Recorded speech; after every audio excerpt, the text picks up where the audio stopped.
ada 9 kesamaan, 9 modus, 9 tipikal di mana itu sama karakternya.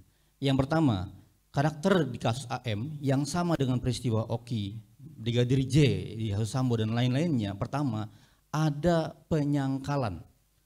Pasti dari awal tuh penyangkalan, tidak ada apa-apa, SOP-nya benar. Tidak ada unsur di mana curiosity, penasaran. Tidak ada unsur sesuai dengan SOP di mana polisi wajib menyelidiki. Itu jelas pelanggaran SOP kepolisian sejak awal. Yang keempat, modusnya biasanya ada CCTV mati. Kita menemukan di kasus ini tiba-tiba CCTV di Polsek Kuranji mati. Kalau kemudian pertanyaannya di kasus Sambo sama, di kasus Oki sama, di kasus yang lain sama, ini kalau kita melihat dalam banyak temuan ombudsman ini yang disebut dengan rekayasa. Ini adalah manipulasi, upaya menghilangkan barang bukti. Yang disebut oleh Dimas, dia bagian dari obstruction of justice, menghalang-halangi tindak pidana. Kenapa? Menghilangkan barang bukti. Gitu loh. Kenapa semua peristiwa harus sama alasannya? CCTV mati. Di kasus Sambo kita melihat ketika jurnalis mengejar, malah kemudian jurnalis yang diintimidasi. Yang kelima, modusnya upaya penghalang-halangan keluarga atau pihak pengacara terlibat atau mengetahui lebih lanjut dalam proses visum atau otopsi. Sama persis di kasus Brigadir J, keluarga korban tidak boleh membuka selubung atau kafan, langsung dikuburkan. Di kasus ini sama, tidak boleh difoto. Ada upaya penekanan, Bu, udah ya jangan dibuka-buka lagi ya. Yang ketujuh, ada upaya menutup dengan cara memberikan uang santunan. Ada apa perlu memberikan uang santunan? Apakah Anda merasa bersalah? Sehingga perlu memberikan uang santunan, terjadi di kasus ini. Pemberian uang santunan merupakan bentuk pengakuan dalam kebersalahan dalam perdata. Sehingga Anda perlu mengganti rasa di sana dengan uang. Dan kemudian keluarga korban menolak. Tapi ditinggalkan saja begitu uangnya. Sama kasus Suyono 100 juta ditawarkan keluarga korban. Kasus yang lain dulu Tangerang sama. Hampir polanya sama. Yang ke-9, yang ini kemudian terakhir kembali, tergesa-gesa. Tergesa-gesa menutup perkara, tergesa-gesa menyimpulkan, tergesa-gesa untuk kemudian bilang bahwa A kesimpulannya. Sama, kasus Sambo juga sama. Kompolnas sejak awal ini memenuhi prosedur, memenuhi SOP, semuanya sama. Ada 9 pola yang sama yang kami lihat. Maka Listio harus bertanggung jawab ya, sebagai Kapolri, mewujudkan janjinya, transparansi, berkeadilan, presisi. Kalau kepolisian berargumentasi dia meninggal karena jatuh, dan itu dalam operasi kepolisian, Sabara datang ke situ, pertanyaannya, kenapa polisi tidak menolong dia? Dia dalam pengejaran, dalam operasi, kemudian dia loncat. Bukankah itu artinya mendiamkan kematian? Logika tuh harus nyambung gitu loh. Ini logikanya nggak nyambung. Ada orang loncat dibiarkan sehingga sampai meninggal ditemukan, sehingga argumentasi itu patah seketika. Atau akumulasi kewenangan melalui revisi Undang-Undang Polri. Saya kira kita beri kesempatan kepada Bang Muhammad Istur, Ketua Umum Yayasan Lembaga Bantuan Hukum Indonesia, untuk memberikan catatan maupun tinjauannya mengenai kasus ini, pola secara makro dan kegagalan reformasi kepolisian. Kepada Bang Isnur, waktu dan tempat dipersilakan. Terima kasih Fadil. Yang saya hormati rekan-rekan jurnalis Indira dan juga Dimas. YLBHI mencatat di 2022 sampai 2023 lebih dari 300 kasus ya atau korban penyiksaan. Jadi kasus AM dan 17 anak di Padang ini tidak sendiri, tapi menjadi pola potret kejadian yang umum, marak dan tidak berkurang setiap tahunnya. Ini potret yang sama kejadian di wilayah lain. Sebelumnya LBH Jogja menangani kasus Oki, di mana dia meninggal di tahanan gitu. Ada banyak kasus lain, bahkan kita masih ingat peristiwa Sambo ya, yang membunuh Brigadir J. Nah, dari peristiwa AM ini dan 17 anak lainnya, YLBHI menemukan setidaknya ada 9. Ada 9 kesamaan, 9 modus, 9 tipikal di mana itu sama karakternya. Yang pertama, karakter di kasus AM yang sama dengan peristiwa Oki, Brigadir J di kasus Sambo dan lain-lainnya. Pertama, ada penyangkalan. Pasti dari awal tuh penyangkalan, tidak ada apa-apa, SOP-nya benar. Tidak ada unsur di mana curiosity, penasaran. Tidak ada unsur sesuai dengan SOP di mana polisi wajib menyelidiki. Itu jelas pelanggaran SOP kepolisian sejak awal. Ya kan, tugasnya adalah membongkar. Ini enggak, dari awal sudah bilang bahwa tidak ada pelanggaran. Yang kedua, tidak ada kemudian upaya proses pengungkapan yang cepat.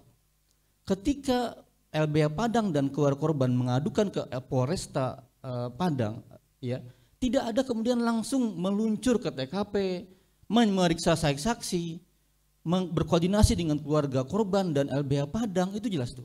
Itu standar yang sama di kasus yang sejak tahun 2005 saya menangani di LBH. Hampir seluruhnya seperti itu. Yang berikutnya, tidak ada biasanya nih, proses seperti ini hanya menyangkut kode etik. Susah sekali untuk membawa kasus seperti ini mempidanakan pelakunya. Jangankan pembunuhan, pemukulan, penyundutan rokok, ya, apalagi penyetruman, itu adalah semua tindak pidana yang seharusnya seluruh aparat yang melakukan diproses pidana.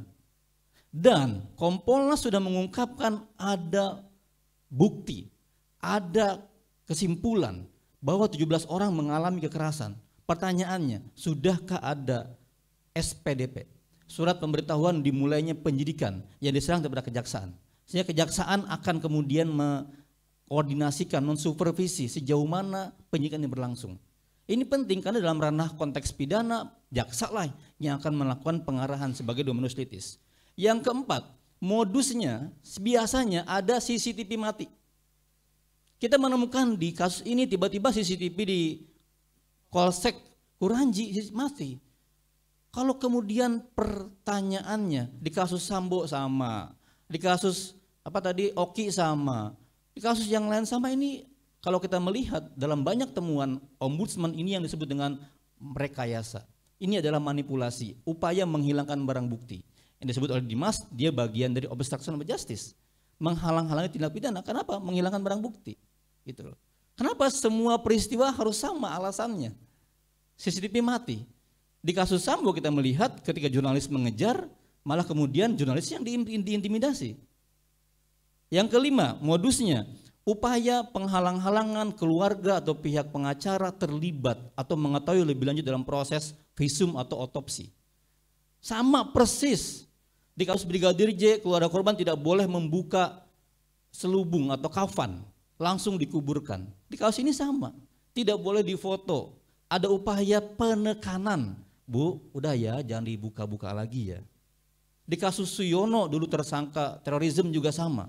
Makanya di kasus Suyono, warga korban dengan YLBHI dan Muhammadiyah melakukan otopsi sendiri. Kami melarang kepolisian melakukan otopsi sendiri. Kenapa? Karena itu praktik yang berlangsung sama gitu. Jadi penyidikan bukan membuat terang perkara, malah membuat gelap perkara. Apalagi diiringi dengan dilarang memandikan, dilarang mendokumentasikan. Itu bagian utuh dalam logika kriminologi, dalam logika hukum acara pidana, dalam logika hukum penyidikan. Dia adalah bagian menutup sesuatu yang hendak orang tidak tahu. Dia bagian dari upaya kalau di kasus ya bahasanya ombudsman dalam penyidikan atau pemeriksaan kasus kriminalisasi novel, bagian dari namanya manipulasi. Yang berikutnya, nomor 6, ada penangkapan dalam penyiksaan semuanya ya. Dalam penangkapan tidak ada pendampingan. Kalau kita baca Undang-Undang Perlindungan Anak ya, 35/2014, Peraturan Internal Kepolisian Perkap 8/2009 menjelaskan dengan sangat jelas kalau Anda menangkap anak wajib didampingi satu oleh orang tua. Yang kedua, wajib didampingi oleh namanya pendamping khusus, pendamping sosial. Yang ketiga, didampingi oleh pengacara. Itu jelas bunyinya. Jadi dari segi penangkapan saja sudah menyalahi prosedur. Dan risetnya YLBHI menemukan semakin besar penangkapan tanpa pendampingan pengacara, semakin besar penyiksaan terjadi. 80% kasus yang ditangkap oleh kepolisian dapat penyiksaan saat penangkapan. Kita masih ingat kasus Cipulir di mana 4 orang pengamen ditangkap, disiksa habis-habisan dan terbukti kemudian tidak bersalah. Siapa yang melakukan penyiksaan? Ya kepolisian gitu. Dan sampai sekarang nggak ada pengungkapan pelakunya. Itu yang ke-6. Yang ke-7, ada upaya menutup dengan cara memberikan uang santunan. Ada apa perlu memberikan uang santunan? Apakah Anda merasa bersalah? Sehingga perlu memberikan uang santunan, terjadi di kasus ini. Pemberian uang santunan merupakan bentuk pengakuan dalam kebersalahan dalam perdata. Sehingga Anda perlu mengganti rasa di sana dengan uang. Dan kemudian keluarga korban menolak. Tapi ditinggalkan saja begitu uangnya. Sama kasus Suyono 100 juta ditawarkan keluarga korban. Kasus yang lain dulu Tangerang sama. Hampir polanya sama. Itu yang ke-7. Yang ke-8, upaya banyak sekali dengan mengkondisikan saksi. Kami tidak tahu LBH Padang adalah kuasa hukum dari bukan hanya AM tapi juga Adit, A dan yang lain-lain. Kenapa penangkapan, pengkondisian, pemeriksaan, pemanggilan tidak melibatkan atau tidak memanggil LBH Padang sebagai kuasa hukum? Dalam banyak kasus, dalam banyak pemeriksaan, kemudian terbukti pemeriksaan dilakukan dengan banyak intimidasi. Di ruang sidang terbukti, tersangka biasanya mencabut pemeriksaan, mencabut BAP. Maka ini bagian dari upaya penghilangan barang bukti. Yang ke-9, yang ini kemudian terakhir kembali, tergesa-gesa. Tergesa-gesa menutup perkara, tergesa-gesa menyimpulkan, tergesa-gesa untuk kemudian bilang bahwa A kesimpulannya. Sama, kasus Sambo juga sama. Kompolnas sejak awal ini memenuhi prosedur, memenuhi SOP, semuanya sama. Ada 9 pola yang sama yang kami lihat. Merupakan kesamaan modus tipikal, ya kan, potret dari kasus-kasus yang lain yang dialami oleh korban-korban penyiksaan.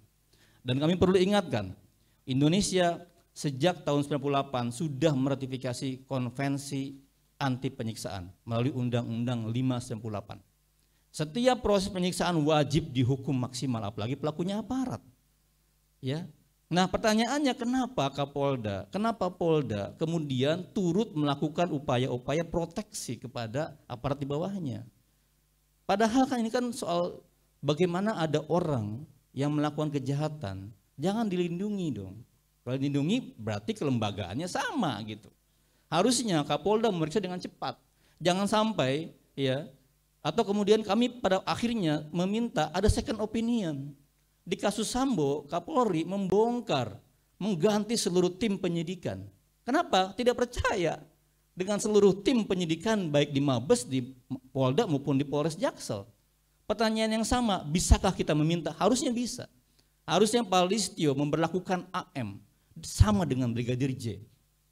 Kenapa? Karena ada situasi yang sama, satu kelembagaan. Kalau dulu Propam dan Polda Metro, kalau sekarang Polda Sumbar melakukan kesamaan yang sama di 9 kasus pola yang tadi. Maka Listio harus bertanggung jawab ya, sebagai Kapolri mewujudkan janjinya, transparansi, berkeadilan, presisi. Wujudkan dong. Jangan sampai kemudian mendiamkan Polda. Kalau Anda mendiamkan Polda, Pak Listio, berarti Anda juga bagian dari yang menyembunyikan, bagian dari tidak membongkar perkara ini. Dan tidak ada keadilan di sana. Gitu ya. Di kasusnya Brigadir J dibongkar ulang, kenapa di kasusnya AM tidak? Ada diskriminasi dalam pengungkapan proses kasus pidana. Gitu. Itu yang kami lihat dari proses penegakannya. Oleh karena itu juga kita meminta pengawasan secara politik. Ini adalah momentum buat DPR dan Presidennya, pemerintah, Menko Polhukam mengevaluasi secara serius proses-proses bagaimana upaya penegakan kepolisian. Contohnya kita uji saja. Di Perkap 1 2009 ada yang namanya kewajiban mengisi form laporan.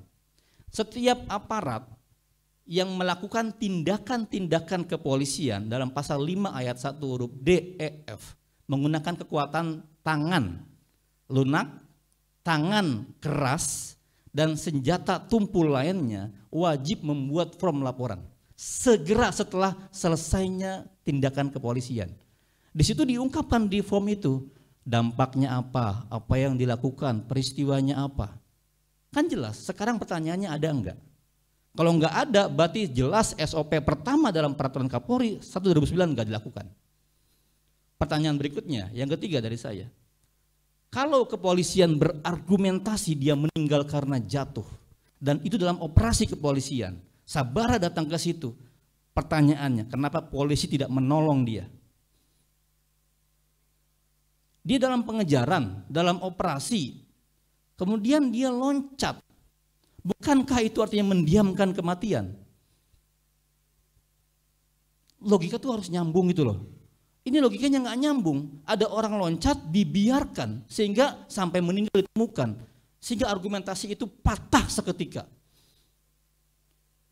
Logika yang kedua, kalau loncat yang pasti akan terkena dan rusak adalah kaki dan kepala. Jatuh duluan kepala sama kaki, apakah kakinya patah? Apa kepalanya bocor dan retak? Enggak ditemukan. Patahan yang kedua secara logika kriminologi forensik patah langsung di situ.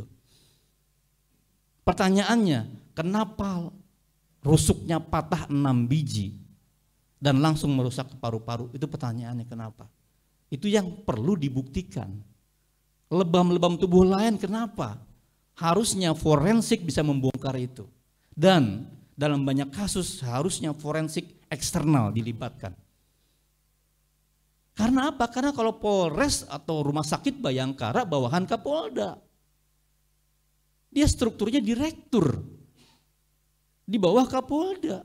Bahkan dia di bawah Wakapolda, di bawah Kombes dan lain-lainnya. Bagaimana kita bisa percaya sama kemudian upaya otopsi dilakukan oleh internal sendiri gitu. Maka penting di situ melibatkan dan mengevaluasi keterlibatan Rumah Sakit Bayangkara dalam pemeriksaan otopsi. Penting sekali dalam banyak kasus seperti ini harus oleh forensik eksternal membongkar semuanya karena sangat mudah. Ilmu forensik sudah sangat maju gitu. Makanya Kapolri langsung membuka, menyatakan ada kesalahan pendekatan scientific crimes ya, investigasi. Itu jelas sekali. Itu bahasa kasarnya lu salah semuanya. Kesimpulannya, lu prosesnya, keputusannya salah semua. Nah pertanyaannya Pak Listio ketika bilang sudah ada kesalahan pendekatan scientific crime investigation, kenapa nggak dibongkar? Kenapa nggak segera diambil alih gitu? Itu desakan dari kami. Kita harus membuka keadilan karena apa? Karena besok, lusa, anak kita, adik kita, teman-teman bisa kena kapanpun. Lagi bertugas, lagi meliput, lagi sedang bersidang, tiba-tiba dapat kejadian. Kalau satu kasus Afif nggak terungkap, maka dia bisa jadi ancaman buat puluhan, ratusan juta warga negara yang lain.